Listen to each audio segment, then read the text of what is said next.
ça c'est Black Mask Black 2. Mask 2. Et d'ailleurs tu vas nous voir. Et d'ailleurs tu vas nous voir dans... Avec Tracy, la sublime Tracy Lords. Vraiment, c'était le meilleur. C'était d'ailleurs la raison pour laquelle on a accepté tout de suite de venir sur le plateau. Parce qu'en fait, il était trop tard pour faire quoi que ce soit pour le film. Hein. On avait écrit un traitement, un traitement en fait qui après a été changé complètement. En fait, des scénaristes américains ont repris le script complètement. Et Choi nous a fait venir à Bangkok, là où se tournait le film, parce que en fait, il y avait des choses qu'il voulait revoir, et surtout, il voulait avoir un peu des intermédiaires pour annoncer à tous ces acteurs américains qui étaient là qu'en fait, le scénario qu'ils avaient là allait changer au jour le jour, et que tout serait refait comme ça. Donc c'était une aventure hallucinante, réellement hallucinante, parce que ça a duré, pour nous, ça a duré un peu plus de 2 mois, où on travaillait, on était sur le plateau. On a travaillé, je pense, 20 heures sur 24 à peu près. On n'a pas dormi pendant 2 mois. On est revenu vraiment dans un état de délabrement physique monstrueux, quoi. Mais c'était le plaisir quand même de rencontrer Tracy Lords, qui était génial, parce qu'on allait tous les jours au tournage avec elle, donc en tant que fan de cette dame. C'était vraiment un grand plaisir, parce qu'elle est vraiment, c'est une fille vraiment géniale, adorable.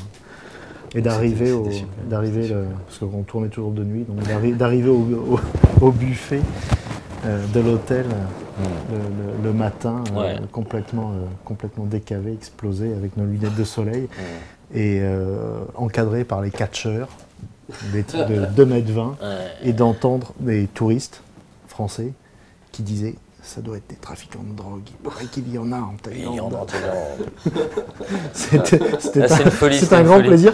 Et nous avons partagé cette peine et cette souffrance avec Manching, qui était chef électro sur ce film.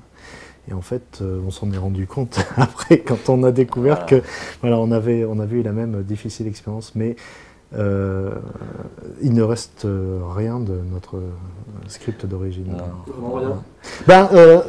C'est qu'en fait, la première version qu'on a fait de l'histoire, c'était une suite directe vraiment du premier Black Mask, avec un groupe, une sorte de confrérie des mauvais mutants, un peu des X-Men, enfin ce genre de personnage qui recherchait Black Mask un peu à travers l'Asie. Il était, dans notre premier traitement, il était caché à Shanghai, donc ça n'avait absolument rien à voir. Et Choi a eu l'idée, il a vu des catcheurs, il a vu du catch à la télé, et ça l'a beaucoup impressionné, les catcheurs. Et à vrai dire, c'est rigolo parce que nous, on a la culture des comics.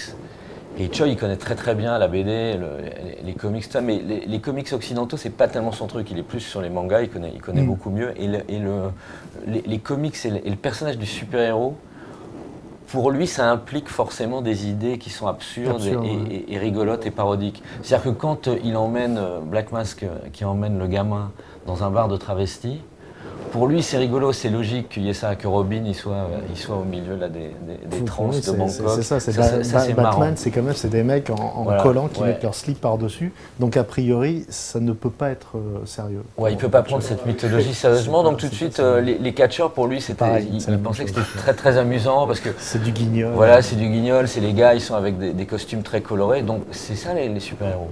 Donc il a eu cette idée-là et l'idée de leur métamorphose successives, sachant qu'en plus, le film se fait dans des conditions complètement on a fait un deuxième script avec les catcheurs, mais ensuite, ça a été réécrit entièrement par les Américains. Et après, nous, on est venus sur le plateau, mais il a refait tout au jour le jour. Et donc, nous, notre boulot, c'était d'aller voir Tracy, et surtout Tobin Bell et John Polito, et qui, comme des acteurs américains professionnels, avaient appris leur script, arrivaient en sachant toutes les lignes, en leur disant... oubliez tout parce que on va vous les donner au fur et à mesure. Aujourd'hui, on lâche des éléphants dans la rue à Bon. Voilà. Et tu es sur la trajectoire, mais t'inquiète pas, ça va bien se passer. L'extrait s'arrête juste avant le plan où on nous voit parce qu'on a quand même le merveilleux hommage d'être les deux seuls acteurs, à être dans les deux. Parce que dans le premier, on se fait tuer par Jet Li.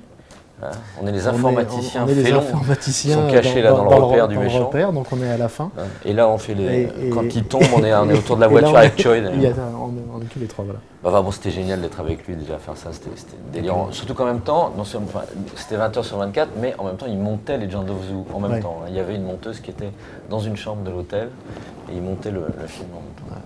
Donc c'est une expérience tout sauf douloureuse, c'est absolument pas... Sur le coup, c'était très très douloureux. Parce que c'était vraiment épuisant physiquement c'était... Et puis en plus, si tu veux, on voyait au fur et à mesure que le film se faisait que c'était n'importe quoi. Et on s'est battu, on s'est vraiment disputé avec lui plusieurs fois. On lui a dit, mais vraiment c'est absurde, c'est ridicule, ça ne fonctionne pas. Et il nous l'a dit, c'est vrai, mais c'est moi le chef.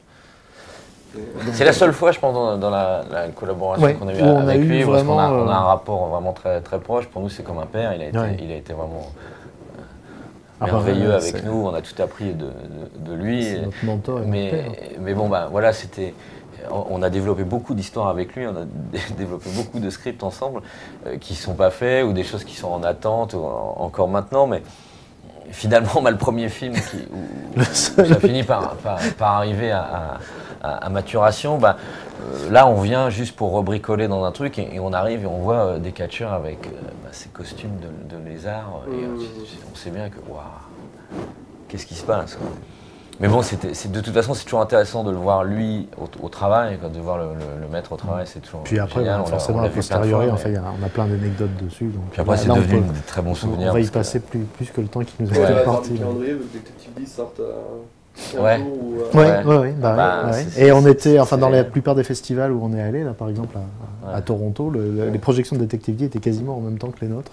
Donc on pouvait jamais aller voir Detective D et ils nous piquaient des spectateurs. Ou l'inverse. Il a vu Red Knight ? Non, pas encore. Parce que fait, maintenant il habite la plupart du temps à Pékin. Donc il est quasiment plus à Hong Kong. Et depuis, justement, comme il y a les festivals et puis la préparation, on est assez peu retourné à Hong Kong. Donc on n'a pas encore eu l'occasion de le voir. Donc il va falloir lui montrer. Mais c'est aussi, le film montre bien aussi ce qui est curieux aussi. C'est vraiment un cinéaste de la nouvelle vague, vraiment. Quoi. Donc qui est habitué à tourner en décor naturel. Et dès qu'il y a les contraintes qui sont liées aux effets spéciaux ou des choses qu'il faut forcément préparer là, pour les placements d'écran vert ou ce genre de choses, il estime qu'une surpréparation sur ces choses-là, c'est une perte de temps et d'énergie. Et qu'à la limite, il vaut mieux qu'il y ait l'émanation de l'idée qui soit là, même si elle est un peu foireuse, que vraiment qu'on soigne au maximum, parce que bon, il faut tourner. Et puis c'est le truc hongkongais qui est tellement passionnant. C'est comme disait aussi par rapport à Julien tout à l'heure, par rapport au statut de l'acteur et puis le fait que tu es dans une famille. Là, c'est épuisant parce que tu es complètement à la disposition du réalisateur, mais tu fais tout. On a cousu des costumes pour Black Mass 2, tu vois. On est allé en ville acheter des accessoires ou des trucs dont il avait besoin. Et puis, parce que tu es disponible, si tu as des gens qui sont occupés et qu'à ce moment-là, tu n'as rien de particulier à faire, quelle que soit ta position dans l'équipe, tu es censé pouvoir rendre le service, parce que le but c'est juste que ça avance et que ça avance rapidement. Donc si on n'était pas à écrire ou à préparer ou à réécrire les dialogues ou à bercer John Polito et Tobin Bell et qu'il y avait des costumes à finir et qu'il n'y avait pas suffisamment de monde pour les finir, allez hop, quand tu carbon.